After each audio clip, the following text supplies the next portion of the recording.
Chapter 106, Chapter 45, Cut the Crap, Investment और Follow-up Reads।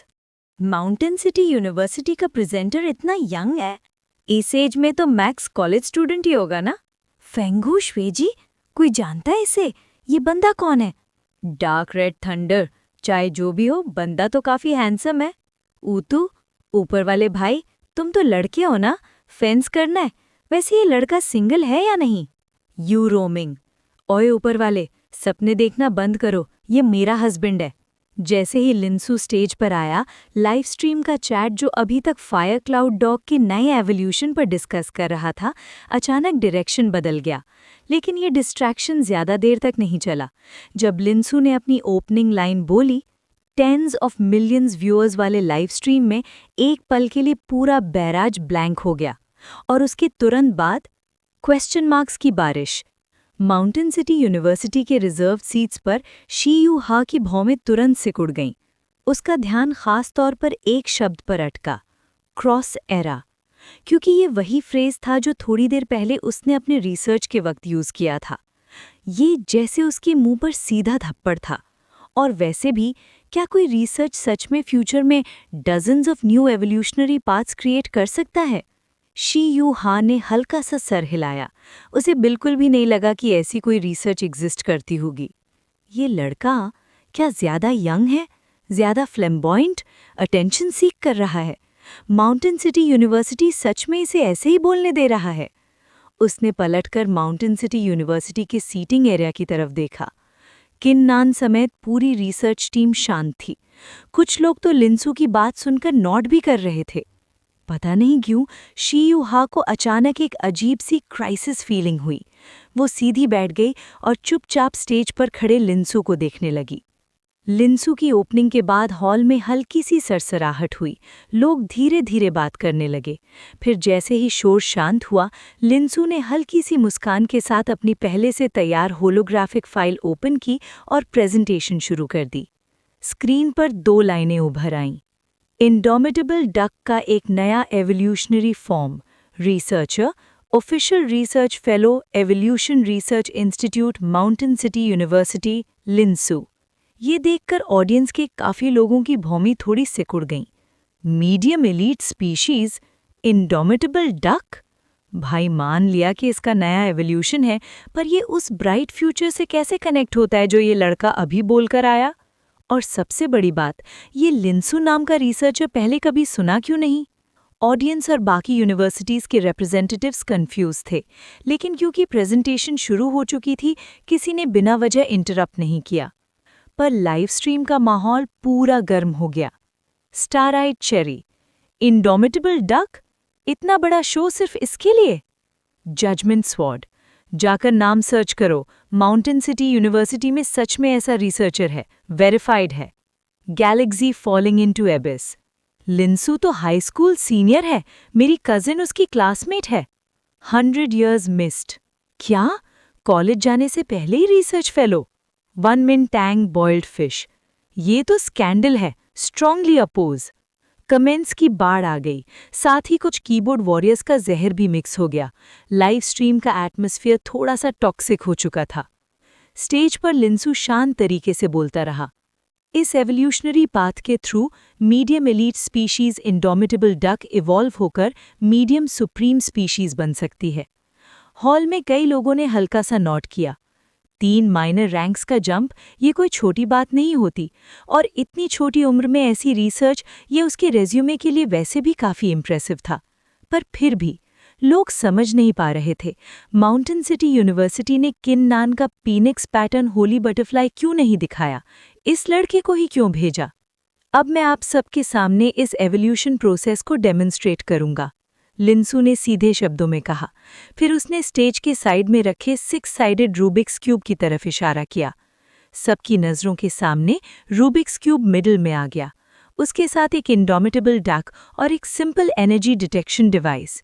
ये Rubik's cube ही लिंसू का experimental assistant था। असिस्टेंट, एक पेट? ये आइडिया थोड़ा फनी लगा। लोग मुस्कुराए, पर उनका ध्यान जल्द ही डक पर चला गया। डक ने जैसे ही एवोल्यूशन रिसोर्सेज खाए, उसका सर धीरे से नीचे झुक गया। आंखें बंद, जैसे नींद आ गई हो। क्या सीन है? एवोल्यूशन के बीच में डक सो गया? लोग अभी रिएक्ट भी नहीं कर पाए थे कि अचानक डक के शरीर से चमकदार सफेद एवोल्यूशन लाइट फूट पड़ी। लाइट के बीच डक का शेप तेजी से बदलने लगा, और जब लाइट धीरे धीरे फेड हुई, सबके सामने एक नया पेट खड़ा था। इंडोमिटेबल डक से ज्यादा लंबा, गोल्ड और ब्लू चमकदार फेडर से ढका हुआ, सर पर स्पाइरल शेप के टफ्ट्स और आंखों में एक गहरी मिस्टीरियस सी नजर। यही एवोल्यूशन है? ऑडियंस ने ब्लिंक किया। उनकी शक्ल पर सिर्फ कंफ्यूजन और बिविल्डरमेंट था। एवोल्यूशन रिसोर्सेज तो समझ आए, लेकिन एवोल्यूशन टेक्निक कहाँ है? हमारी बड़ी सी फ्लैशी टेक्निक कहाँ गई? क्या मतलब, बिना टेक्निक के भी एवोल्यूशन हो सकता है? बस आंखें बंद करो, सो जाओ और इवॉल्व हो जाओ? रुको जरा। कई लोगों को तब जाकर समझ आया कि असल में क्या हो रहा है, और अगले ही पल पूरे वेन्यू में हल्की सी सरसराहट फैल गई। Chapter 107, chapter 45, stop talking nonsense, investment और फॉलोअर्स। क्या ये एक नया एवोल्यूशनरी टेक्निक है? शी यूहा अपनी जगह से बिना सोचे समझे खड़ी हो गई। उसका चेहरा डिसबिलीफ से भर गया जब उसने स्टेज पर खड़े उस यंग लड़के को देखा। नया एवोल्यूशनरी टेक्निक, एक ऐसी रिसर्चर के रूप में जो इतनी कम उम्र में ही फर्स्ट क्लास रिसर्चर बन चुकी थी, शी यूहा ने तुरंत असली बात पकड़ ली। ये कोई सिंपल एवोल्यूशन नहीं था, पूरे फील्ड का गेम चेंजर। अभी हॉल में लोगों की विस्पर्स थमी भी नहीं थी कि होलोग्राफिक प्रोजेक्शन पर नया टेक्स्ट उभर आया, और अगले ही पल पूरा वेन्यू शोर और हैरानी से फट पड़ा।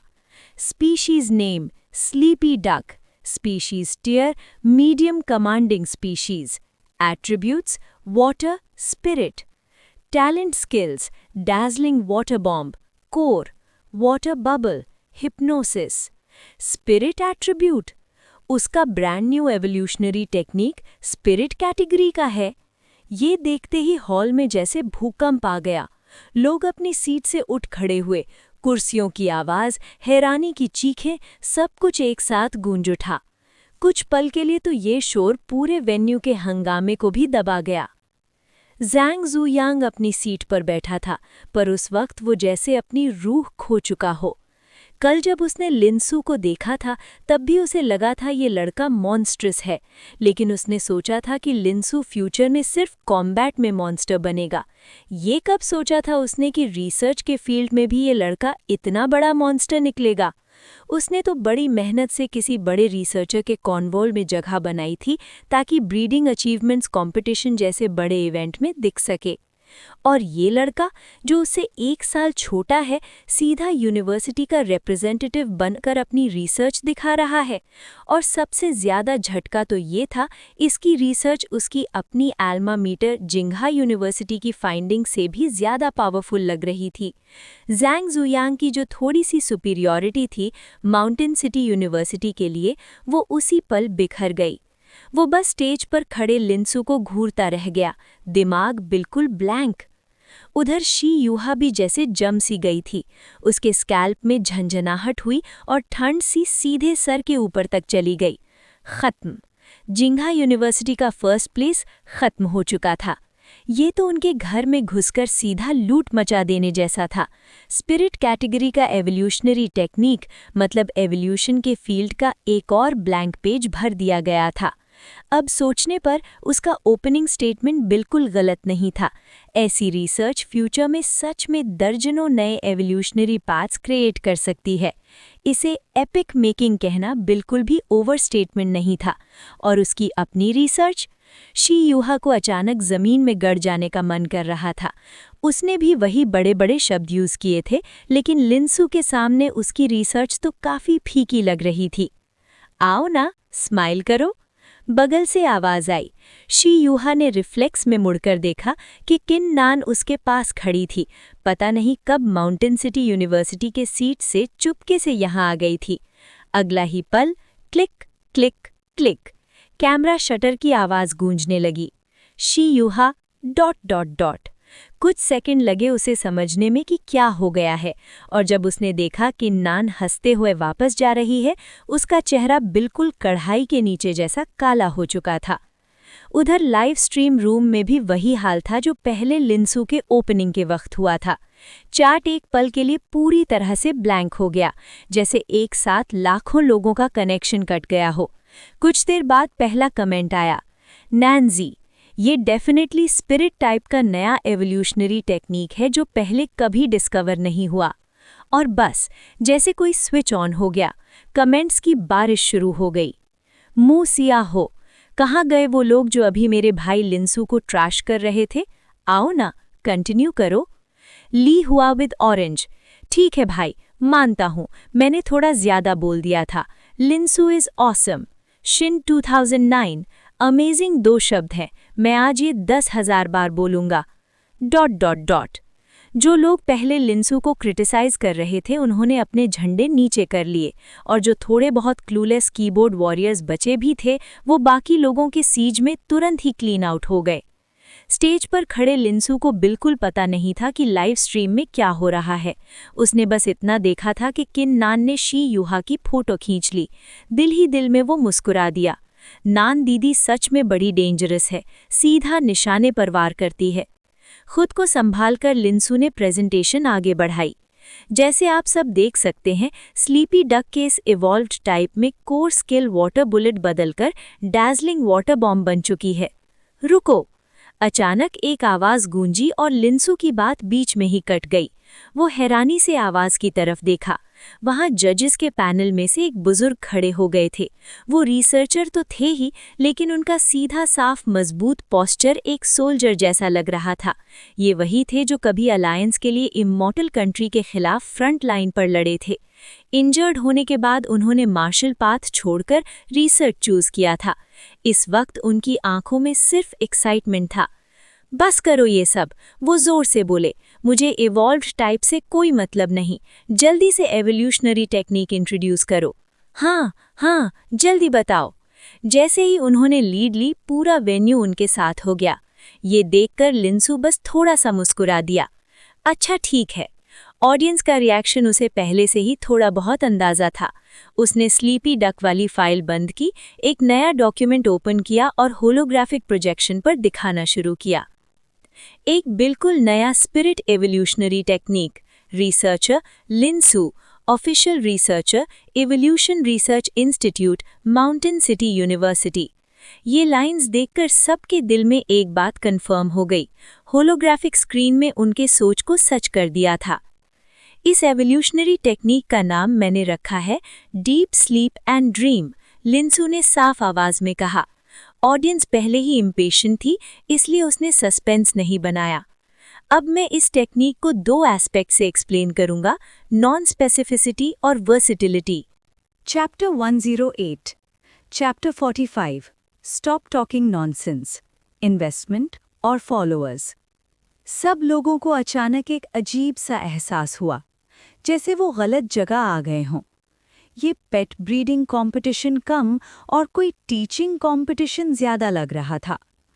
टीचिंग कॉन्टेस्ट में जो रिजल्ट्स दिखते हैं वो बिल्कुल वही चीज़ थी जो अभी स्टेज पर हो रही थी। लेकिन ये छोटी छोटी बातें जल्दी ही सबके दिमाग से निकल गईं, क्योंकि इस वक्त सबसे इम्पॉर्टेंट चीज़ सिर्फ एक ही थी, एवोल्यूशनरी टेक्निक। 6-साइडेड रूबिक्स क्यूब की मदद से जल्दी ही अरीना में 2 पेट्स आ गए, एक इन्फिनिट टम्बलर और एक लाइटनिंग फॉक्स। लिंसू ने अपने हाथ में एक डिवाइस उठाया और बोला, ये एक मशीन है जो ब्रेन वेव इंटेंसिटी मेजर करती है। उसने सबको डिवाइस दिखाते हुए आगे कहा, ब्रेन वेव इंटेंसिटी पेट्स की मेंटल एक्टिविटी लेवल को रिप्रेजेंट करती है। मुझे लगता है ये बात सब समझते हो। नॉर्मल स्लीप में पेट्स की brain wave intensity usually normal से कम होती है। बोलते हुए उसने दोनों पेट्स का करंट डेटा रिकॉर्ड किया। फिर उसने इन्फिनिट टम्बलर को सिग्नल दिया deep sleep and dream use करने का। क्राउड के स्टन्ड चेहरों के बीच टेस्टिंग डिवाइस पर नंबर्स तेजी से बढ़ने लगे, बढ़ते गए और आखिर में नॉर्मल वैल्यू से लगभग 5 गुना ज्यादा हो गए। तब जाकर ग्रोथ धीरे धीरे रुकी। अभी तक इन्फिनिट टम्बलर के लिए इस स्किल का टीचिंग सक्सेस रेट 100% रहा है, एक भी फेलियर नहीं। ये बात क्लियरली प्रूव करती है कि डीप स्लीप एंड ड्रीम कोई स्पेसिफिक पेट के लिए नहीं है, टीचिंग एक आइसोलेटेड केस नहीं है। अब मैं आप सबको दिखाता हूं कि अलग अलग पेट्स पर डीप स्लीप एंड ड्रीम का क्या रिजल्ट होता है। ये कहकर लिंसो ने अपने पास खड़े लाइटनिंग फॉक्स की तरफ देखा। ये लाइटनिंग फॉक्स कंपटीशन के लिए पहले से ही प्रिपेयर किया गया था और इसने पहले ही डीप स्लीप एंड ड्रीम सीख लिया था। लिंसो के सिग्नल देते ही लाइटनिंग फॉक्स गोल सा होकर बैठ गया और सबकी आंखों के सामने डीप स्लीप एंड ड्रीम में चला गया। टेस्टिंग डिवाइस पर फिर से वही सीन, ब्रेन वेव इंटेंसिटी लगभग 5 गुना बढ़ गई। इससे वेन्यू के आसपास हल्की हल्की चर्चा शुरू हो गई। लोग खुद अपनी आंखों से इस एवोल्यूशनरी टेक्निक का इफेक्ट देखकर एक्साइटेड हो गए थे। सब दिल ही दिल में इस टेक्निक के पब्लिक रिलीज का इंतजार कर रहे थे, क्योंकि ये उनकी रिसर्च के लिए भी एक बिल्कुल नई डायरेक्शन लाने वाली थी। स्टेज पर खड़े लिंसो को नीचे हो रही सब बातों का अंदाजा नहीं था। 2 पेट्स का डेमो खत्म होने के बाद उसने थोड़ा सा भौएं से कोड़ ली। क्या टाइप्स कम हो गए? लेकिन टाइम की कमी की वजह से वो और स्पीशीज को तुरंत सिखा नहीं सकता था। तब अचानक उसके दिमाग में एक आइडिया चमका। उसके पैरों के पास हल्का सा पीला ग्लो हुआ और अगले ही पल उसने 20 टेमिंग स्पेस से क्यू को समन कर लिया। टेलीपैथी के थ्रू क्यू ने तुरंत समझ लिया कि उसे क्या करना है। वो सीधा चलकर पहले से सो रहे लाइटनिंग फॉक्स के पास गया और सबकी नज़रों के सामने deep sleep and dream demonstrate कर दिया। अब टोटल 3 एग्जाम्पल्स हो गए थे और बात और भी ज्यादा कन्विंसिंग हो चुकी थी। इधर एक और जगह एक लड़की सोफे पर आराम से लेटी हुई लाइव स्ट्रीम देख रही थी। अचानक श्वे हेन चिंग! वो झट से सीधी बैठ गई जब उसने देखा कि लिंसू की डायरेक्शन में श्वे हेन चिंग ने भी deep sleep and dream use किया तो उसका चेहरा एक्साइटमेंट से चमक उठा। पहले जब वो लिंसू का नया एवोल्यूशनरी टेक्निक देख रही थी तब वो सिर्फ ऑसम चिल्लाने में बिजी थी। उसने ये नहीं सोचा था कि इसका श्वे हिन चिंग के एवोल्यूशन से क्या कनेक्शन हो सकता है। लेकिन अब उसका दिमाग बिल्कुल क्लियर हो गया था। अगर एक नया एवोल्यूशनरी टेक्निक आ गया है तो श्वे हिन चिंग का जो एवोल्यूशन पहले बिल्कुल अनक्लियर था उसमें अब नई उम्मीद आ गई थी। कम से कम अब सक्सेस के चांसेस पहले से काफी ज्यादा हो चुके थे। और सबसे इम्पॉर्टेंट बात, वो पेट भी श्वे हिन चिंग ही था। इसका मतलब क्या हुआ? इसका मतलब ये कि ये जो राइजिंग रिसर्च स्टार है ये फ्यूचर में अपने ही पेट के एवोल्यूशन प्रॉब्लम को सॉल्व करने के लिए श्वे हिन चिंग के एवोल्यूशन पर रिसर्च करेगा। ये सोचते ही लड़की ने बिल्कुल भी देर नहीं की। उसने तुरंत अपना सोशल मीडिया खोला, लिंसू का नाम सर्च किया, उसका प्रोफाइल पेज ढूंढा और बिना एक सेकंड सोचे फॉलो कर दिया। फिर होंठ काटकर उसने लिंसू के लेटेस्ट पोस्ट के नीचे कमेंट किया, गू शू मो, मैं $1 मिलियन इन्वेस्ट करने को तैयार हूं। क्या आप श्वे हिन चिंग के एवोल्यूशन पर रिसर्च करने में इंटरेस्टेड हैं? Chapter 109 Chapter 46 Just Quite Sudden Investment or Followers। जब 3 अलग-अलग स्पीशीज के पेट्स ने एक जैसे तरीके से deep sleep and dream demonstrate किया तो इस स्किल की वर्सेटिलिटी पूरी तरह प्रूव हो गई और इसी के साथ प्रेजेंटेशन ऑफिशियली खत्म हो गया। 10 जजेस ने बिना एक पल सोचे तुरंत अपने स्कोर्स दे दिए। माउंटेन सिटी यूनिवर्सिटी 100 पॉइंट्स, मतलब हर एक जज ने परफेक्ट स्कोर दिया। पहले कभी भी यूनिवर्सिटी ब्रीडिंग कॉम्पिटिशन्स के हिस्ट्री में ऐसा नहीं हुआ था, लेकिन इस बार वेन्यू में मौजूद किसी ने भी कोई ऑब्जेक्शन नहीं उठाया, चाहे वो दूसरी यूनिवर्सिटीज़ के रिप्रेजेंटेटिव्स ही क्यों ना हो। सब ने दिल से मान लिया ये स्कोर बिल्कुल डिजर्व करता था। आखिर ये स्पिरिट टाइप एवोल्यूशनरी टेक्निक थी जिसकी इम्पोर्टेंस वाकई बहुत गहरी थी। जैसे ही लिंसू स्टेज से नीचे उतरा, बाकी 20 टेमर यूनिवर्सिटीज़ अपने ब्रीडिंग रिजल्ट्स दिखाने लगीं, लेकिन ऑडियंस का ध्यान अब थोड़ा भटक चुका था। स्पिरिट एवोल्यूशनरी टेक्निक जैसी क्रॉस एरा डिस्कवरी के सामने बाकी सब रिजल्ट्स काफ़ी ऑर्डिनरी लग रहे थे। बिल्कुल डिफरेंट लेवल का गेम था। यहाँ तक कि जजेस भी और ज़्यादा स्ट्रिक्ट हो गए। बाद के बहुत कम प्रोजेक्ट्स 90 पॉइंट्स क्रॉस कर पाए। आखिर कंपटीशन खत्म हुआ। Mountain city university first place, उसके बाद कैपिटल यूनिवर्सिटी, फिर स्काई यूनिवर्सिटी।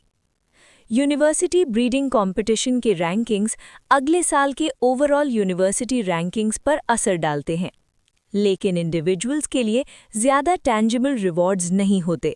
सिर्फ एक ट्रॉफी होती है जो वापस जाकर रिसर्च इंस्टीट्यूट में डिस्प्ले हो जाती है। लेकिन माउंटेन सिटी यूनिवर्सिटी लिनसू को बिना रिवॉर्ड दिए छोड़ने वाली नहीं थी। स्टेज से नीचे आते ही किन नान ने उसे बताया, यूनिवर्सिटी ने डिसाइड कर लिया है कि लिनसू को रिवॉर्ड में या तो एक लेवल 7 सुपरनैचुरल रिसोर्स मिलेगा या फिर उसके बराबर वैल्यू का कोई और रेयर आइटम जो वो स्कूल के रिसोर्स वॉल्ट से खुद चूज करेगा। क्योंकि के एवोल्यूशन के लिए जो लेवल 6 रिसोर्स चाहिए था वो ही ऑलरेडी बहुत प्रेशियस था।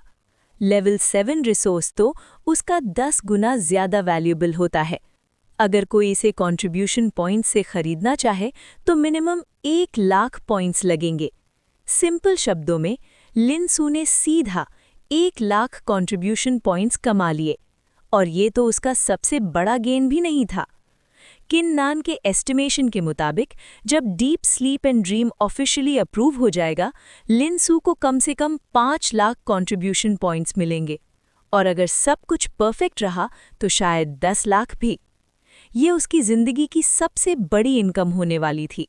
एक बार ये प्रोसेस हो गया तो काफ़ी टाइम तक उसे कंट्रीब्यूशन पॉइंट्स की टेंशन ही नहीं रहेगी। यूनिवर्सिटी ब्रीडिंग कंपटीशन पूरा दिन चला। सिर्फ लंच और रेस्ट के लिए 1 घंटे का ब्रेक था। कंपटीशन के बाद ऑर्गेनाइजर्स ने ग्रैंड डिनर रखा, जिसमें सब पार्टिसिपेंट्स को इनवाइट किया गया। लंच जल्दी निपटाकर जब लिनसू ने सुना कि डिनर का अरेंजमेंट काफ़ी लैविश है तो उसने बिना सोचे जाने का डिसीजन ले लिया। उसने क्यू को भी 20 टेमिंग स्पेस से बुला लिया। आज तो फुल ट्रीट बनता था। लेकिन डिनर वेन्यू में पहुंचकर सिचुएशन थोड़ी अलग निकली जो लिनसू ने सोची थी। डीप स्लीप एंड ड्रीम के बाद वो रिसर्च वर्ल्ड का नया राइजिंग स्टार बन चुका था। जैसे ही वो हॉल में घुसा, कई रिसर्चर्स खुद आगे बढ़कर उसे ग्रीट करने लगे और स्पिरिट एवोल्यूशनरी टेक्निक पर थ्योरेटिकल डिस्कशन शुरू हो गया। ये तो नॉर्मल था, लेकिन भीड़ में कुछ मिडिल एज रिसर्चर्स भी थे जो अलग ही एजेंडा लेकर आए थे। वो उससे पूछ रहे थे, क्या तुम्हारा कोई गर्लफ्रेंड है? अगर नहीं तो हम अपनी बेटी से मिलवा सकते हैं। एक तो हद हो गई, उनमें से एक की बेटी अभी जूनियर हाई में थी। सारे बुढ़े पुराने ठरकी। अगर किन नान बीच में ना आती तो लिनसू को लग रहा था वो वहीं शर्म से जमीन में गड्ढा खोद लेता। नान, ये लोग थोड़े ज्यादा एंथुजियास्टिक नहीं हो गए? लिनसू ने कोने में खड़े होकर कहा, अभी भी थोड़ा डरा हुआ। अभी तो एक अंकल अपनी जूनियर हाई वाली बेटी की फोटो निकालने ही वाले थे। तुम इसे एंथुजियाज्म कहते हो? किन नान हंस पड़ी। अपना सोशल मीडिया चेक करो, वहां असली एंथुजियाज्म दिखेगा। हाँ? लिनसू ने तुरंत अपना कम्युनिकेटर निकाला और सोशल मीडिया लॉगिन किया। वो वेन्यू में बिल्कुल भी फ़ोन यूज़ नहीं कर पाया था। कम्युनिकेटर मीटिंग मोड पर था। जैसे ही मोड हटा, फ़ोन पागलों की तरह वाइब्रेट करने लगा। इतना ज़्यादा वाइब्रेशन कि हाथ सुन पड़ गया। नोटिफिकेशन बार देखा तो likes, comments, follows, private messages, सब जगह 9999 प्लस। लिनसू ने घूंट निगला। डरावना सीन था। अपना होम पेज खोला तो वो हैरान रह गया।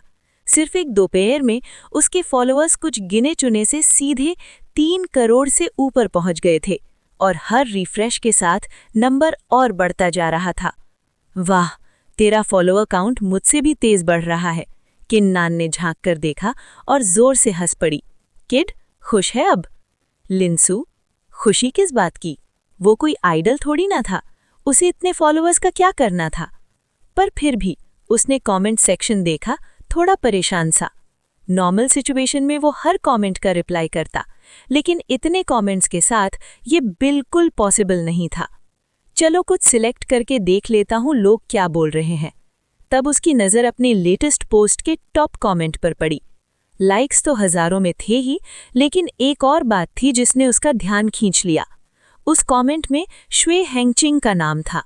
Chapter 110 Chapter 46 Quite Suddenly Investment or Followers Part 2 ज़्वे हेंचिंग के एवोल्यूशनरी पाथ के लिए 1 मिलियन अलायंस कॉइन्स? इतना अमीर?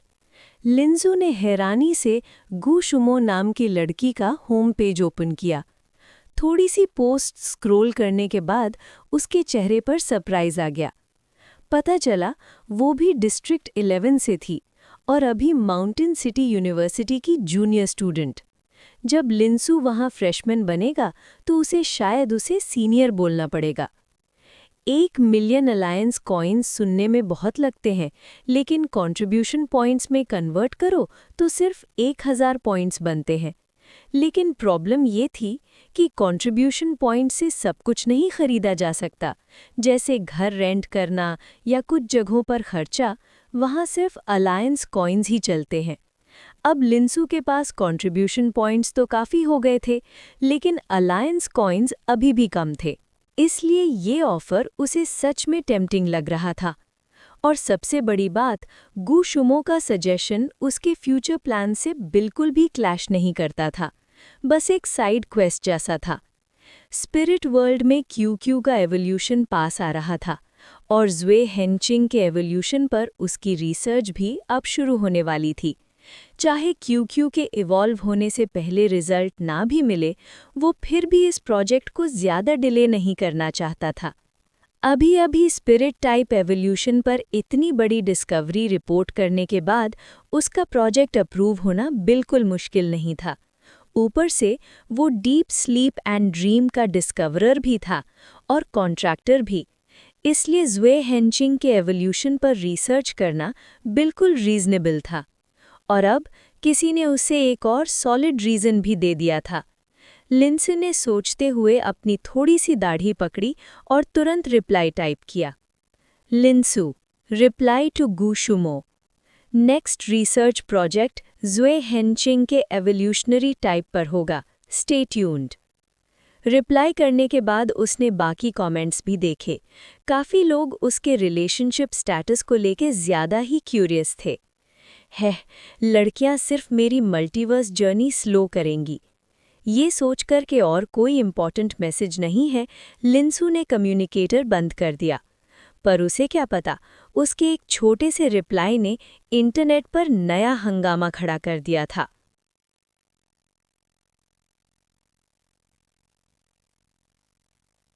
अलायंस सोशल मीडिया प्लेटफॉर्म पर जब कोई भी बंदा जिसे तुम फॉलो करते हो नया पोस्ट या रिप्लाई करता है, तुरंत नोटिफिकेशन चला जाता है। इसलिए जैसे ही लिंसू ने रिप्लाई किया, वो हज़ारों लोगों के स्क्रीन पर फ्लैश हो गया।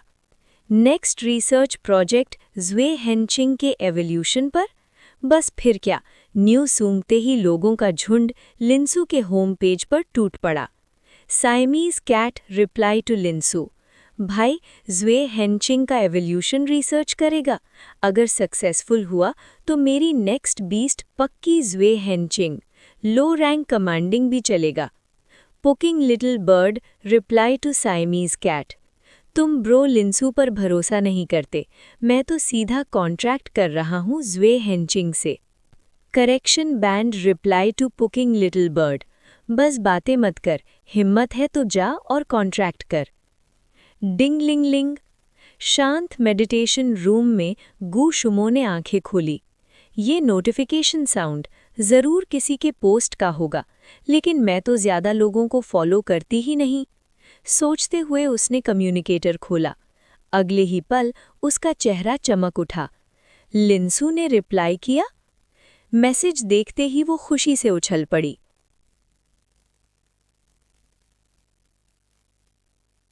यस, ज़्वे हेंचिंग का एवोल्यूशनरी पाथ, लेट्स गो। वो मेडिटेशन रूम में इधर-उधर कूदती हुई बोली। नहीं, ये खुशखबरी तो स्नोबॉल को भी बतानी होगी। गोल्डन येलो नाइट उसके पैरों के नीचे चमकी और ज़ुए हेंचिंग को बीस टेमिंग स्पेस से बुला लिया गया। म्याओ, आसमान गिर रहा है क्या? स्नोबॉल, मेरे पास सुपर ग्रेट न्यूज़ है। गू शुमो ने उसे जोर से हग किया और बिना वार्निंग उसे हवा में उछाल दिया। म्याओ, ये क्या हो रहा है?